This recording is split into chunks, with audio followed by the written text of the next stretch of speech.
சிந்தாமணி, நம்ம பொண்ணை நம்மக்கிட்டேருந்து பிரித்து அந்த குடும்பத்தை நம்ம சும்மா விடக்கூடாதுன்னு சொல்லிட்டு சிந்தாமணியுடைய கணவர் சிந்தாமணி கிட்ட சொல்ல, நானும் அதே யோசனையை தாங்க இருக்கேன். அந்த விஜயா எவ்வளோ எகத்தாளமாக என்கிட்ட பேசினா தெரியுமா? அவளை நான் சும்மா விட மாட்டேங்கன்னு சொல்லிட்டு இருக்காங்க.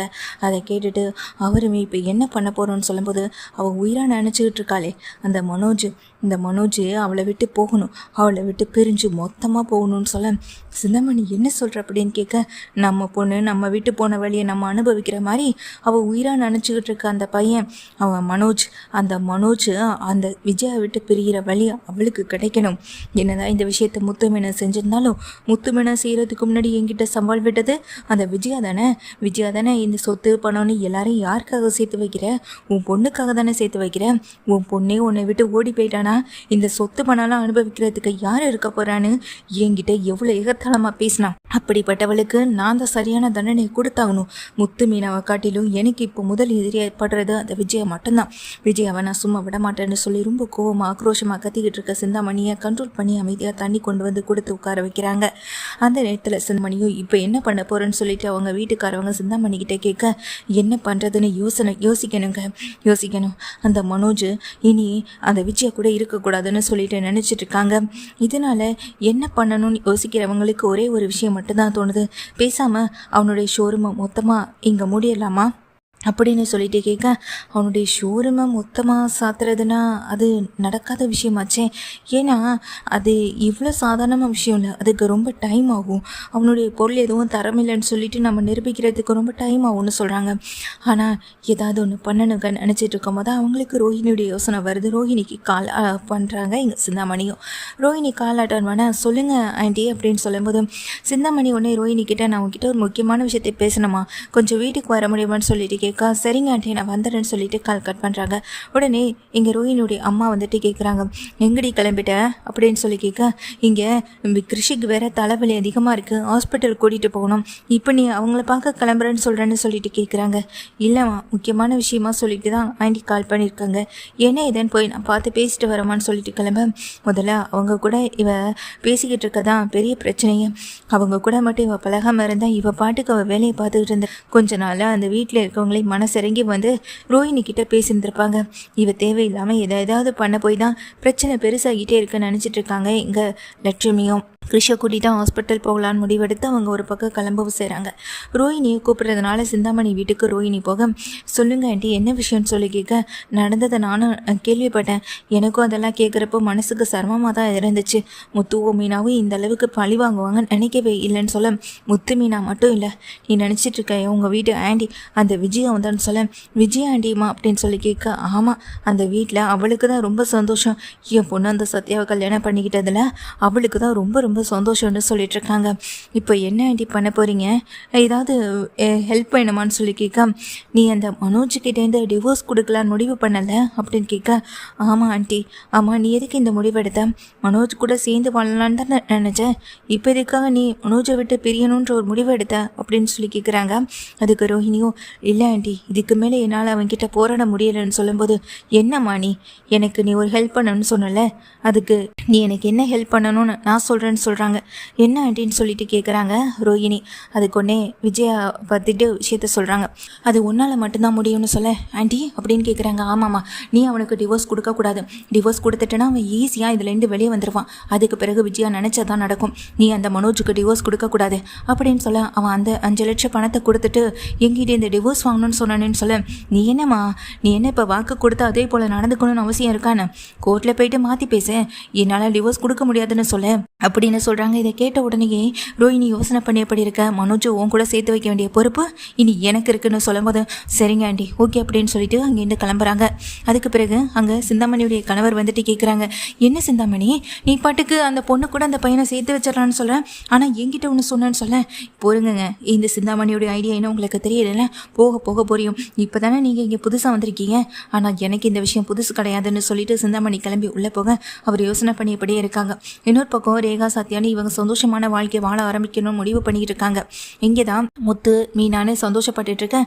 வீட்டில் விஜயா மனோஜை பார்த்து கேட்குறாங்க, டேய் கோர்ட்டுக்கு போகணுமே நேரம் ஆயிடுச்சு கிளம்பிடியா அப்படின்னு சொல்லி கேட்க, கிளம்பிட்டேம்மா அப்படின்னு சொல்லும்போது உடனே மீனாட்ட முத்து வந்துட்டு கேட்குறாங்க, ஏண்டா 5 லட்ச ரூபாய் ரெடி பண்ணிட்டியான்னு சொல்லி கேட்க, 5 லட்ச ரூபா ஒரு இடத்துல கேட்டிருக்கேன், சந்தோஷ் ப்ரோ கொண்டு வந்து தரேன்னு சொல்லியிருக்காரு அப்படின்னு சொல்ல, டேய் பணத்தை கொடுத்துட்டு டிவோர்ஸோட வரதுக்கான வழியை பாருன்னு சொல்லிடுறாங்க.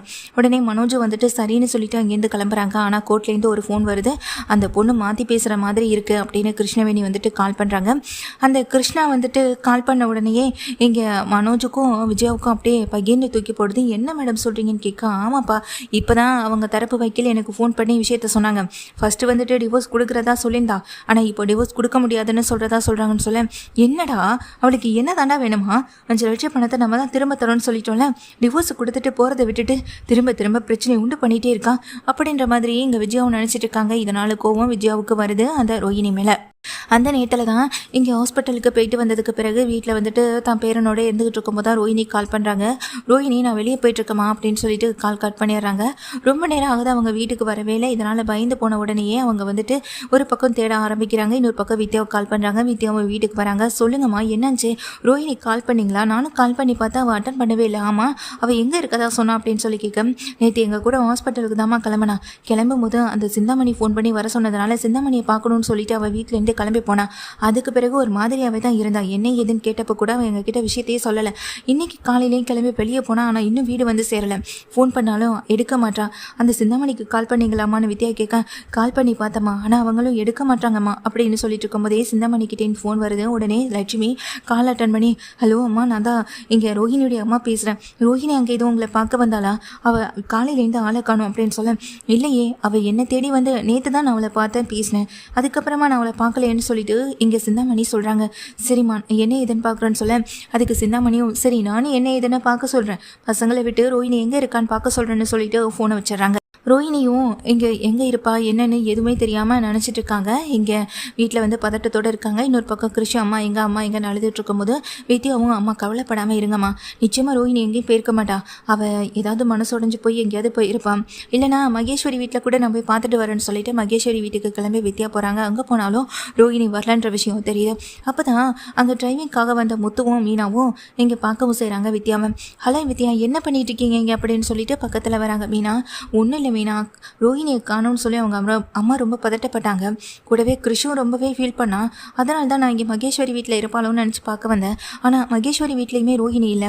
ரோஹிணி எங்கே போனால் என்னன்னு எனக்கு எதுவுமே தெரியலைன்னு சொல்லும்போது, அந்த பார்லர் அம்மா வேறு எங்கே போயிருக்க போது, பார்லர் விஷயமா வேறு வேலை விஷயமா எங்கேயாவது வெளியே போயிருக்கோம், இல்லைனா நீ மனோஜோடைய ஷோரூமில் போய் பார்த்தா அங்கே தான் இருக்கும் அப்படின்னு சொல்ல, மனோஜோடைய ஷோரூமில் நான் இன்னும் பார்க்கலன்னு சொல்லும்போது, சரி வாங்க போகலான்னு சொல்லிட்டு மனோஜோடைய ஷோரூமுக்கு போகிறாங்க.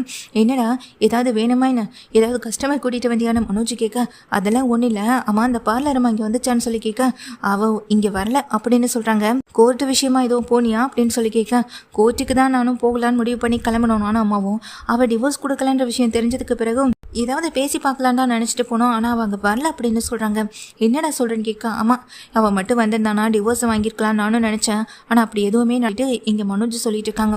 சரி சரி அப்போது நானும் கிளம்புறேன்னு சொல்லிட்டு வித்யா வந்துட்டு எல்லாருமே கிளம்புறாங்க. வெளியே வந்ததுக்கு பிறகு ரோஹிணி எங்கே போயிருப்பான்னு எனக்கும் தெரியல முத்து. ரோஹிணி இவ்வளோ நேரம் வீட்டை விட்டு வெளியே போய் இருக்க மாட்டா.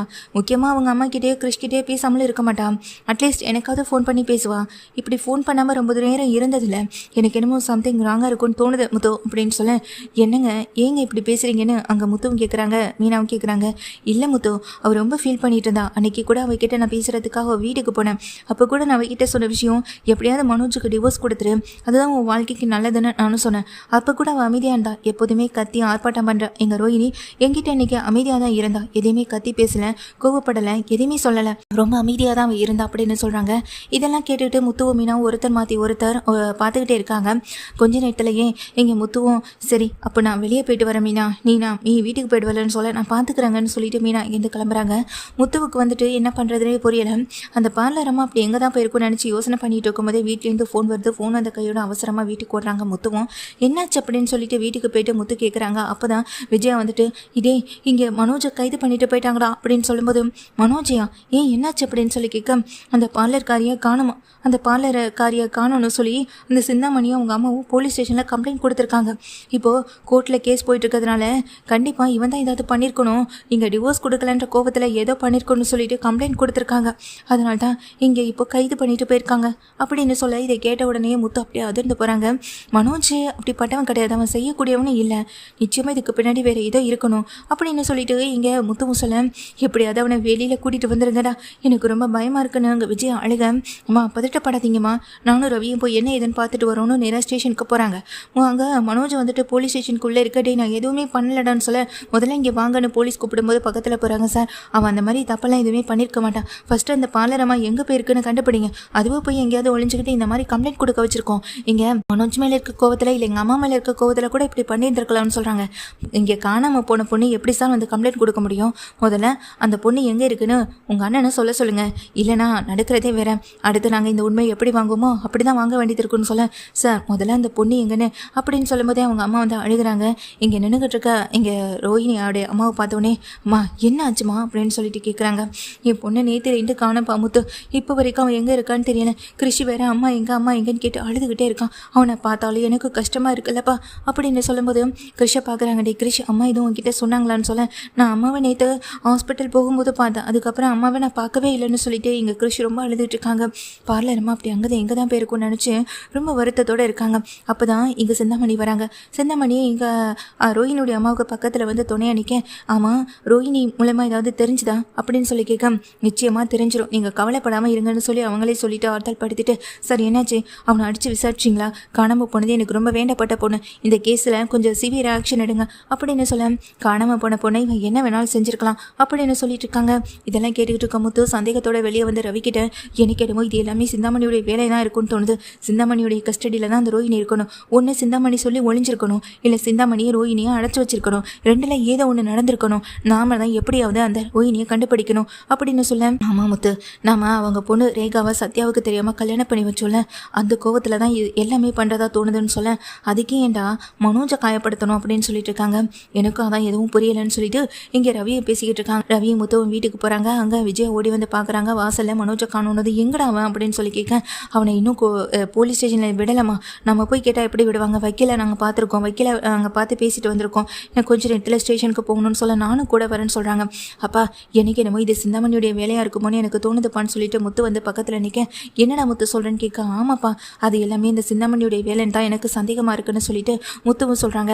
அதை கேட்டோடனே அண்ணாமலையும் அப்படியே ஆடி போய் நிற்க, எனக்கு அப்போவே தெரியும் நீங்களும் அந்த ரேகா கூட சேர்ந்துக்கிட்டு அந்த சத்யா கூட சேர்ந்துக்கிட்டு நீ இல்லை இது எல்லா வேலையும் பண்ணும்போதே எனக்கு தெரியும், நிச்சயமாக இவ ஏதாவது செய்வான்னு சொல்ல, போத விஜயா நிறுத்து, எப்போ பார்த்தாலும் மற்றவங்க மேலே பழிய போட்டு நீ அந்த விஷயத்துலேருந்து தப்பிக்கலான்னு மட்டும் நினைக்காத, இது எல்லாத்துக்கும் முக்கிய காரணமே நீ தான் அப்படின்னு சொல்கிறாங்க. எங்கள் விஜயா பார்த்து, என்னங்க நான் என்னங்க பண்ண அப்படின்னு விஜயா கேட்க, நீ என்ன பண்ணலை, நீ என்ன பண்ணலைன்னு சொல்லி பார்க்கலாம் அப்படின்னு கேட்க, என்னங்க அப்படின்னு ஆடி போய் நிற்கிற விஜயா கிட்ட, சிந்தாமணி கிட்ட பேசினல, சிந்தாமணி நான் சொன்னது போல் உன் பொண்ணு வீட்டை விட்டு ஓடிட்டான்னு நீ சொல்லியிருக்கல, அந்த கோவத்தில் தான் சிந்தாமணி உன்னை பழி வாங்குறதுக்கு இதெல்லாம் பண்ணிக்கிட்டு இருக்கான் அண்ணாமலை சொல்ல, விஜய் இதுக்கு மேலே பேசாமல் அப்படியே நிற்க, அப்பா வக்கீல் ஃபோன் பண்ணுறான்னு நாங்கள் கிளம்புறோம், நீங்கள் கவலைப்படாமல் இருங்கப்பா, நிச்சயமாக இங்கே மனோஜுக்கு எதுவும் ஆகாதுன்னு சொல்லிட்டு முத்து ரவினி எல்லாமே ஸ்டேஷனுக்கு கிளம்பி போகிறாங்க.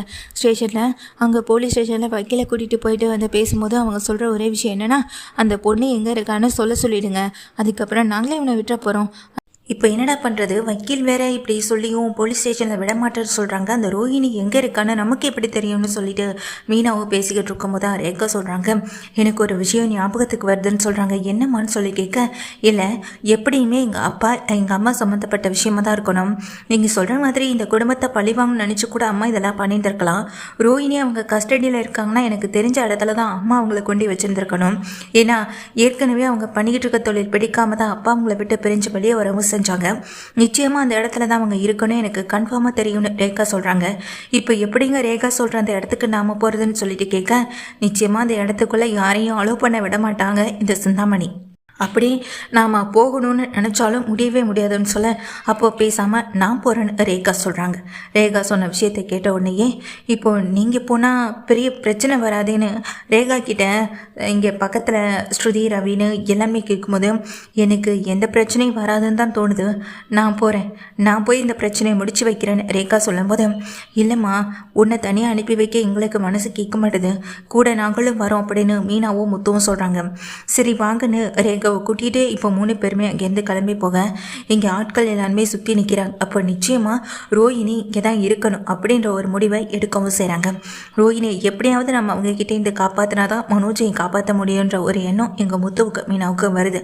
என்னங்க அப்போ நானும் ரேகா கூட போகிறேன் அப்படின்னு சொல்லும்போது, இல்லை மீனா, இங்கே ஆட்கள் யாருமே இல்லை, முக்கியமாக இங்கே ரேகாவுடைய அம்மாவும் அப்பாவும் இல்லை, அவங்க போட்டிருக்க ஆட்கள் தான் இருக்காங்க அப்படின்னு சொல்ல, அண்ணே நான் போய் பேசுகிறேன்னு சொல்லிட்டு ரேகா என்ன பண்ணுறாங்க, நீங்கள் இங்கே இருங்க மீனா அப்படின்னு மீனாவை இருக்க வச்சுட்டு அந்த ரேகா என்ன பண்ணுறாங்க, நேராக போகிறாங்க.